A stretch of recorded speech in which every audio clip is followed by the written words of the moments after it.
Bismillahirrahmanirrahim. Assalamu alaikum. Welcome to Newsroom. This is Umar Khalid, but today is Monday, the 10th of January 2022, and these are the stories that we'll be discussing during the course of the show.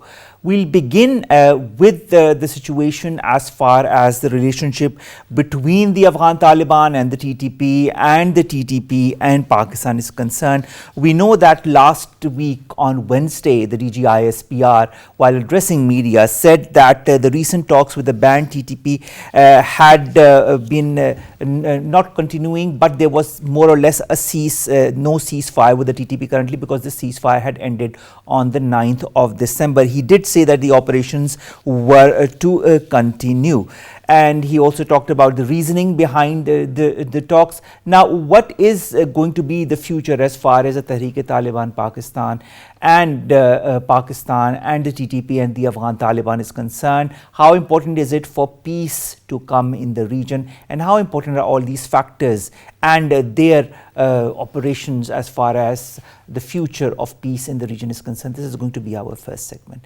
Our second story, ladies and gentlemen, of the day concerns the 8th phase of the Khalistan Referendum that was held yesterday in the British city of Leeds and Luton. And of course, there was a huge participation. 200,000 mark was crossed. And this referendum for Khalistan has been going on since quite some time, not only in the United Kingdom but also in Europe. There are going to be more phases of this referendum. And what the coordinators of this movement say is that this is as per the resolutions of the United Nations. This is going to be our second story of the day. Then, ladies and gentlemen, we'll be talking about Prime Minister Imran Khan, who in a series of tweets has criticized Narendra Modi, who is the Prime Minister of India, and its government, saying that what happened as far as this conclave that happened a couple of days back, in which the Indians openly, the Hindus, openly, of course, threatened the Muslims, the 200 million plus Muslim minority of India, is something that has been brought about by our Prime Minister in his tweets, and he has criticized the BJP-led Indian government, saying that it was a real and present threat to peace in the region. Then our fourth story, ladies and gentlemen, is going to be about Kazakhstan, about the tensions that exist there, about the Russian troops that have been brought in to Kazakhstan, and also more than 160 people who have been killed and 5,000 arrested. That has shook the country. Is there going to be peace in Kazakhstan? This is our fourth story. And our final story, ladies and gentlemen, is about Murree and the incident that happened over the weekend, in which people lost their lives. But now, as per the details, the Punjab police has said that over 500 families in Murree have been rescued and have been taken to safety in the last 24 hours. Also, the ISPR has been updating us as far as all the measures that have been taken by the forces, by the army, to take all those people who are of course trapped in Murree and the adjoining areas to safety. This is our last story. Let's begin with our first segment, ladies and gentlemen, and that concerns the TTP and peace in the region, including in Pakistan. We of course understand that Pakistan and the TTP did have some kind of a ceasefire agreement. That ceasefire agreement ended on the 9th of December last year. Last Wednesday, when the DGISPR addressed media, he talked about the recent talks with the TTP and said that they were on hold, the talks were on hold, but that the operations were ongoing. He said that the ceasefire was a confidence building measure taken ahead of these talks with these non-state actors on the request of the current Afghan government. To talk about peace, security in the region, and the factor of the TTP, and what needs to be done and how all of this is going to move forward, we've been joined by Dr. Shabana Fayyaz, who's a foreign affairs expert. Dr. Saba, thank you very much to have joined us. And Dr. Saba, it's a pleasure always to have you in the studios as well. Dr. Saba, when we talk about the TTP, the agreements with the TTP, the ceasefire that did go on after the talks with the TTP, and now of course the ceasefire has ended since the 9th of December, what is your perspective on the talks with the TTP? How do you feel should the Pakistani government move forward as far as these talks are concerned, or TTP is concerned? To begin with, initiating the talks with the TTP by the present Pakistan government was a step that was taken with a lot of criticism by the public, civil society at large, and it was a very cautious and a bold step as well. So, for that I believe that it was an initiation of the confidence building measure for sure, but the confidence building measure was supposed to be given as a token of peace on both sides, and specifically since the TTP, as the record shows, has been an aggressor on Pakistan soil, although they are Pakistanis, but unfortunately these are the ones who have a blood on their hands. And so there were a lot of series of demands that were given by the TTP, and of course the Afghan Taliban played a decisive role here, and Pakistan's in bringing both factions for talks. Exactly. The Pakistan has always stressed and knows that Afghan Talibans do have an influence on the TTP, and there are also reports that the TTP cadre did fight along with the Taliban. Afghan Taliban. So, we are expecting, the Islamabad was expecting that they are going to halt it. So, the initiation was to have the talks and the ceasefire. But unfortunately, the demands that are coming in public from the TTP are overinflated. They are totally exaggerated ones. They are asking for an office in the third country, and it seems their agenda goes beyond this Pakistan, and so that was very worrisome. And I think the government, having initiated the talks, also was looking very carefully on the actions of the TTP, what they were giving in the pronouncements, what were their actions on ground, and meanwhile government did took some steps like releasing some of the non-lethal or the young informers of the TTP but they were asking for more and more without giving in to the Pakistan government's demands. All right. Now, Dr. Saiba, also, if you remember well, the Afghan Taliban's government had said when they came into power that their soil is not going to be used against any neighboring country. Of course, that includes Pakistan as well. Now, a segment like TTP being behind such heinous incidents in the past as well, how much do you feel should the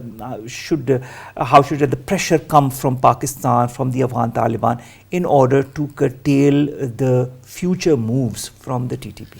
You know, I think that controlling and dismantling and rooting out of TTP from Afghanistan is a big test case for the present Taliban regime in Afghanistan. And this will be really a test case, and it is a test case because Pakistan really has looked after, has sympathies with Afghan Talibans and very positive posture, looking for their humanitarian aid, facilitating them with medical and other trade arrangements. So this is a test case because this will also, TTP is not only the Pakistan's terrorist organization outlawed, it is the one that is on the UN list as well. So if that is not controllable by the present regimes or somehow being managed, it will be a big blow not only for Pakistan, for Afghanistan and other countries as well. All right. Do you feel that the case of the Tehreek-e-Taliban Pakistan is one of a test case for the Afghan Taliban government? It is definitely a test case because, as we understand, is that the Talibans have given a lot of assurances not only to Pakistan but China, Russia and other countries that their soil will not be used against it. But the fact of the matter is that a statement is one thing, but of course I am not doubting their willingness, I am not doubting their intentions, but we have to understand the gap or implementation. All right. The capabilities, the capacities, how can they control? So, and this is a very test case, and we must also not forget that even during the Ashraf Ghani time period, TTP was given a safe haven in Afghanistan, and they were not only having the relations with Afghan Taliban like people say all the time 100%, there were also other elements who were protecting them, and there are also credible reports that say that they also get funding from Pakistan's adversaries that are not only from this side, they are also from the other side. All right. Now, Dr. Saiba, do you feel that the Afghan Taliban government has more apprehensions or more doubts over Daesh and their moves rather than that of the TTP? Because as you said that the TTP had worked along with the Afghan Taliban when they were taking over Afghanistan. This is such a complex mix, Umar Saab, because what happens is that those who are not controlled by TTP's central organizations or others, they totally extremists, they have joined the IS, Khorasan. And that is a danger not only for Taliban, that is a danger for Russia, China, Central Asia and as far as stretching to the Pakistan and eastwards as well. So this is something that remains there, but since ISIS is the is the big thing, everybody fears that, and so it has become that. But I don't think so that Afghan Taliban can shut their eyes on TTP and focus only on ISIS, because the intricacies and the complexity is such that sometimes the people are like freelancers. They move and change their allegiances in both organizations. Now, militancy extremism, this is something that Pakistan has been working on this agenda since the last decade or even more. We have fought 2 very important wars, and we have had huge successes in that, but we have lost also tens of thousands of people in this war on terror. How do you view these efforts against extremism and terrorism that were led by the Pakistani forces, and what needs to be done now as far as this movement is concerned? You know, if you carefully study the Pakistan's army approach, and it's been it is a record mix of successes. It is something that remains uncovered and undebated as well. And I really all the time say that we are an unsung hero of the war on terror. But the Pakistanis know, or those who are focusing on Pakistan in real terms, they also know that Pakistan has paid a heavy price. But these kinetic measures needs to be followed, and they have been followed by the correction course measures. That was the rehabilitation centers and the de-radicalization centers. We have excellent centers being set up in Sawat and other parts of FATA. But I think what we lack is that we have to come up with all the National Action Plan, NACTA, everything is on paper and is doing a marvelous job. But still we need a rigorous effort and have a connect between the state and the civil society that can really root out the sources of extremism in Pakistan. Unfortunately, what we lack is, I interact with the youth all the time in the university, we lack is that a very fabric or the training that has to come from within the society that sometimes has become very aggressive. So, you know, when your parents tell you if you are slapped once by somebody, you slapped twice. So if that sort of a training is given, the aggressiveness is very dangerous, and that can lead to the extremism of any kind. Dr. Sabah, we've had an action plan that was implemented in 2014. Then we've had a national security policy that has been approved last month. In fact, 2 months back. Well, more or less between 1 and 2 months back. How important are these 2 factors also to curtail, to control extremism and these terrorist elements? And do you feel that Pakistan is going forward in the right direction as far as taking the right moves to curtail such efforts? I think we are in the right direction. After APS attack, there was a national resolve, and we came up with a national action plan that is a vision document, and it is very debatable whether it's been implemented or not. We have gaps like regarding to the mainstreaming of madrasas or others, but the fact of the matter is, I've been interacting with the madrasa people as well. They are very willing and open to change, and they are being changed, but the fact of the matter is that those minority or aggressive seminaries and even some schools in the name of organizations or the charities, they are the ones who are uncontrollable, and these minorities are always become the voice of the aggression, and they tarnish the very fabric of our country. I think Pakistani nation as in the state as a narrative is very clear. Like NISP what is stated, we are more concerned with a human security perspective. And I think this realization within the state, whether it is from strategic side, whether it is political side or civil society, we have been writing on it. But higher spokesmen, if they say this, it really means a lot. And I think this is the need of the hour. Pakistan has to do it, otherwise obviously we are in a difficult condition. The realization has come to Pakistan. That is why we've had these wars against terrorism. We've had 2 important policies against such elements. Do you feel countries like Afghanistan also realize the importance of curtailing terrorist and extremist elements? Over many years, I've been interacting informally through academia and through certain peace talks with Afghan diasporas and the people who were female academicians or the doctors and students as well. I really feel that the new generation of Afghanis are very fed up with the war. And they are very well versed, they are educated, but unfortunately they are only located in urban centers. So the tribal society or Afghan society, they are more concerned with the very living conditions of their life. You know, if you are satisfied, and then only when you are misled if you don't have justice within the society.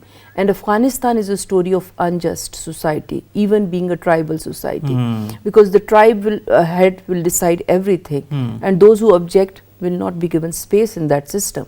So I think Afghanistan DRAD or the extremism, anti-extremism policies needs to be framed by them. What Americans did was a big mistake, was they came up with the big standards of human rights, women rights, democracy, cultural change. It was superficial. I visited Kabul as well. The excellent people. But the fact is, if you visit to the other sites, they didn't penetrated the society. And this will happen again, no matter even its neighbors try to fix Afghanistan, they cannot. All right. It's only Afghanis who has to fix themselves. All right. In all of this scenario, how much of a challenge do you feel is controlling the extremist and terrorist elements, given the fact that Afghanistan is also faced with the humanitarian and economic crisis that the other countries are slowly and steadily coming to its aid, but Pakistan has always been helping it. Nevertheless, there is a huge challenge when it concerns Afghanistan. The Afghan Taliban government is confronted with many an issue locally, nationally, and internationally.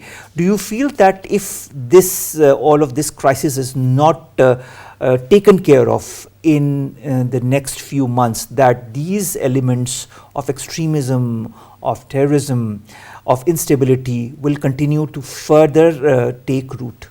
I think, you know, the extremism, terrorism, or any grievances, they when they flare up, they go into aggressive mode.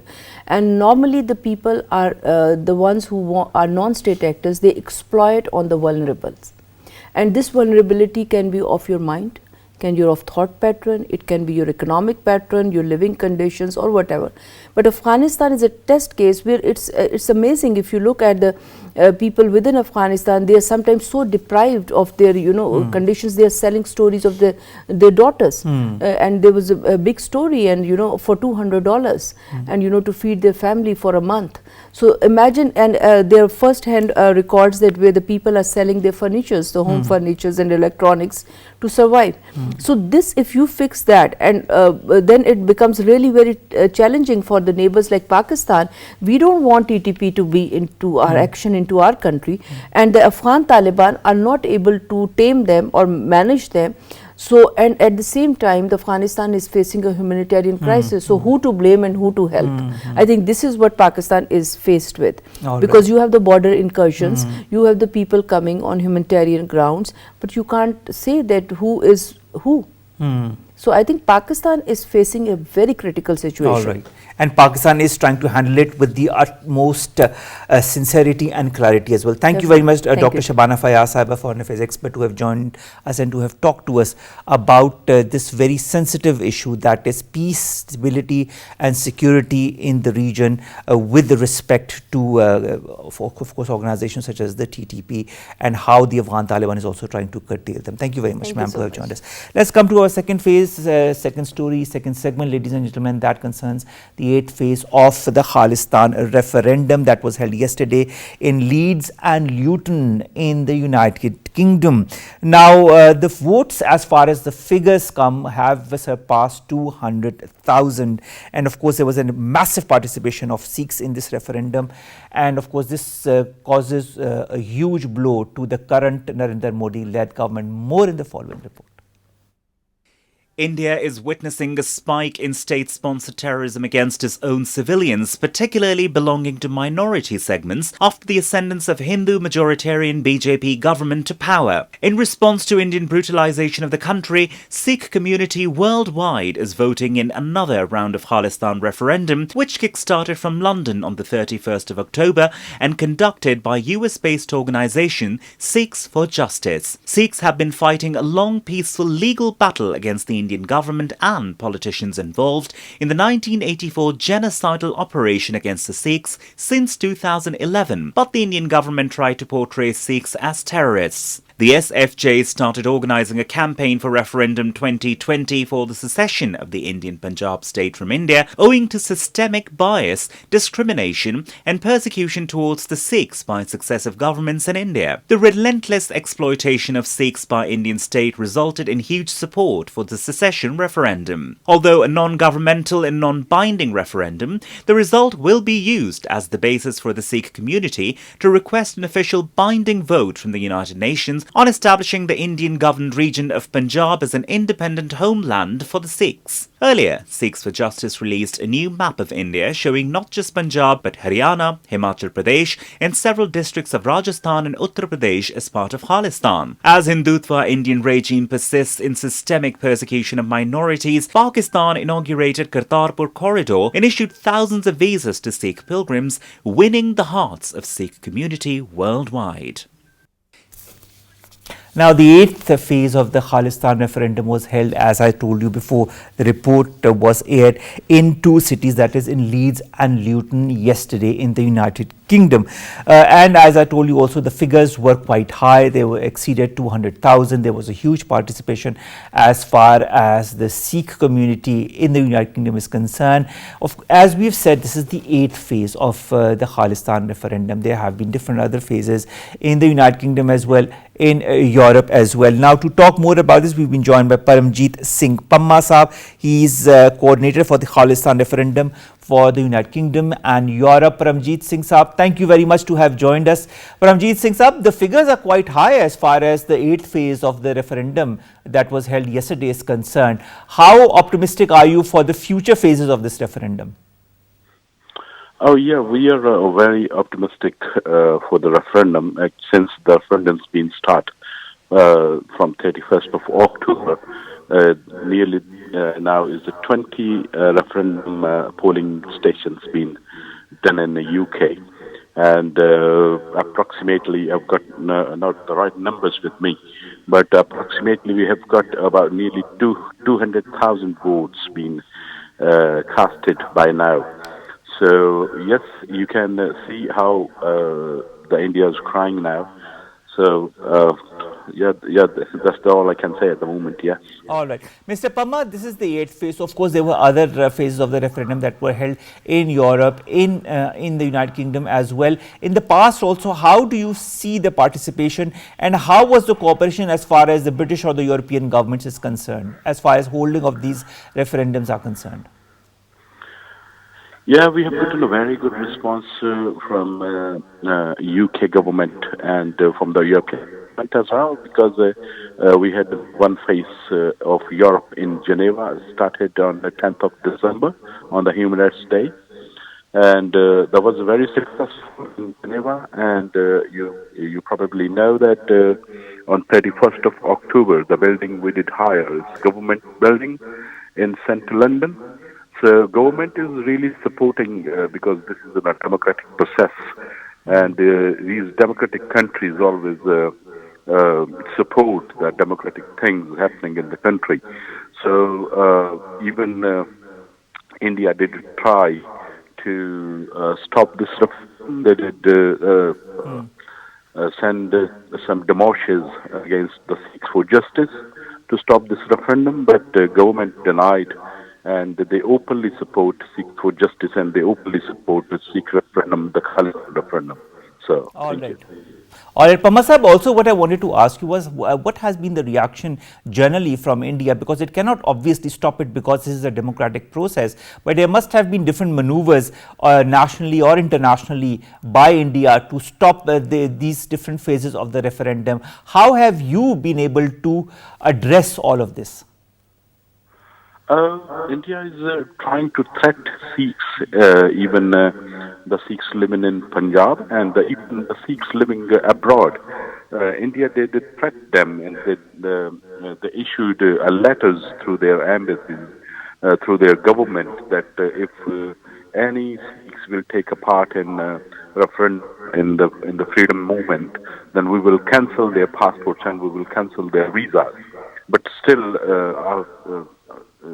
you can see that how large numbers of people, how people is optimistic for this process. How people comes out of their houses. They did not bother about India. They did not bother about any single thing, and just come every polling station to cast their vote actually to support the freedom of Punjab.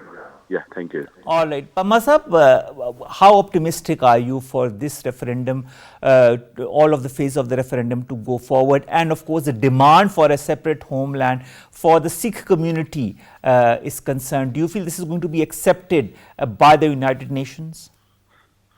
Yes, yes, we are.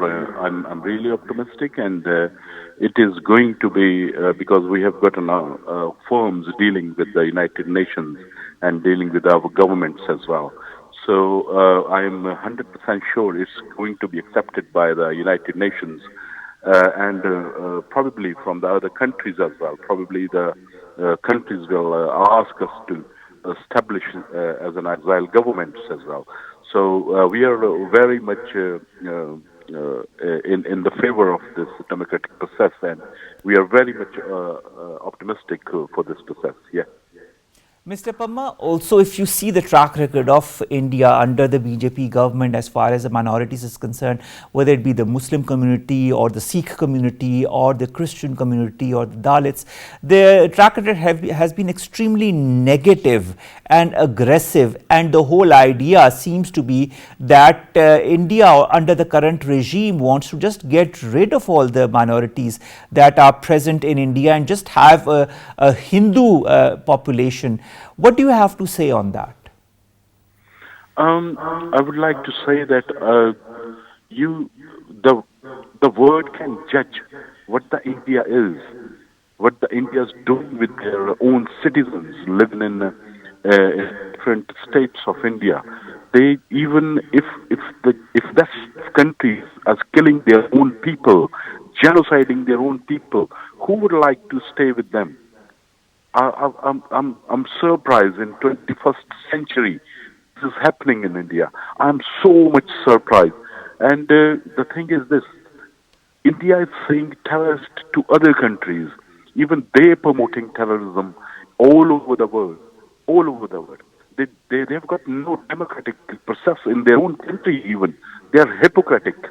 So I believe this is what India is doing, and the countries are not talking about India. That's why don't this against India and say this? Yes, this is what wrong things happening in your country.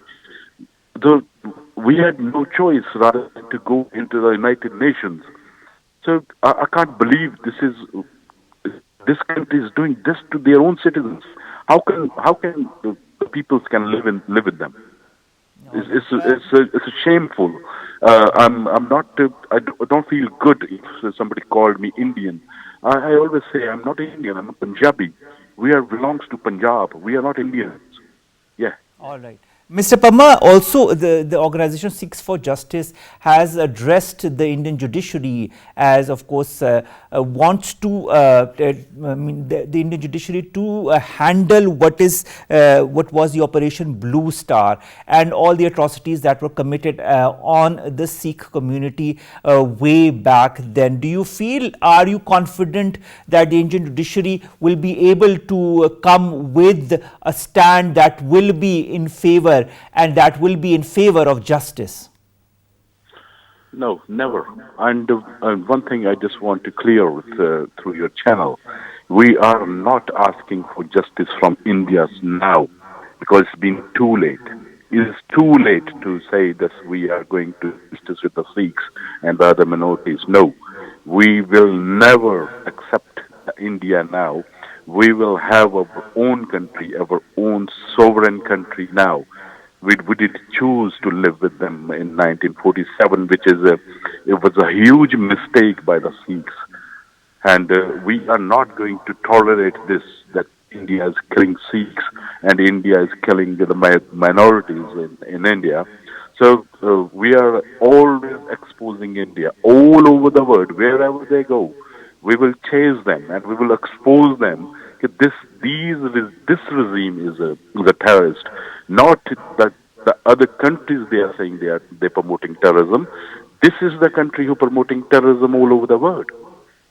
Yeah. Mr. Pamma, also what I want to ask you is that when we're seeing the different phases of this referendum and how successful they have been in the United Kingdom, in the European Union, how long do you feel is it going to take for your organization, for the United Nations to approve your movement and of course this referendum? Do you feel it's going to happen within a year's time? Do you foresee this happening within maybe a year to 3 years time or even more? As much as I'm concerned at the moment, because just because of COVID, we are facing a little bit problem to gather people in Europe because the next phase is in Europe. So if everything's fine by the next month, then we are going to start the referendum in Europe, in Italy, basically. So I think it will take about 5 to 6 months to go all over the world, because after the Europe, we are going to cover America, Canada, Australia, and New Zealand as well. So probably will take 5 to 6 months to cover the referendum, and after this process, then we will decide when we're going to announce the results of the referendum, and then we will talk about the further process when we are going with the case into the United Nations. All right, thank you very much, Paramjeet Singh Pamma Saab, Coordinator, Khalistan Referendum for the United Kingdom and Europe, to have joined us and to have talked to us about the different phases of this referendum, the last happening yesterday, in which around 200,000 people cast their vote. And of course, as you've pointed out, there are going to be more phases of this referendum in Italy, in the United States, in Canada, as well in the coming months. And of course, then the case will be taken directly to the United Nations so that they accept this movement and give the people of the Sikh community their due right for their place, that is Khalistan. Let's come very quickly to the last three stories, ladies and gentlemen. The first, of course, concerns again India and the way it has been treating its minorities, especially the Muslim community. There was a conclave that was held some days back in which a lot of extremely aggressive and harsh statements were taken out by the Hindu extremists against the Muslim community. Our Prime Minister Imran Khan has come out on Twitter against it. He has slammed the Narendra Modi-led Indian government for its continued silence on this hate speech conclave. He said that hate conclave called for the genocide of Muslims in India. He said, and I quote, "The continuing silence of the Modi government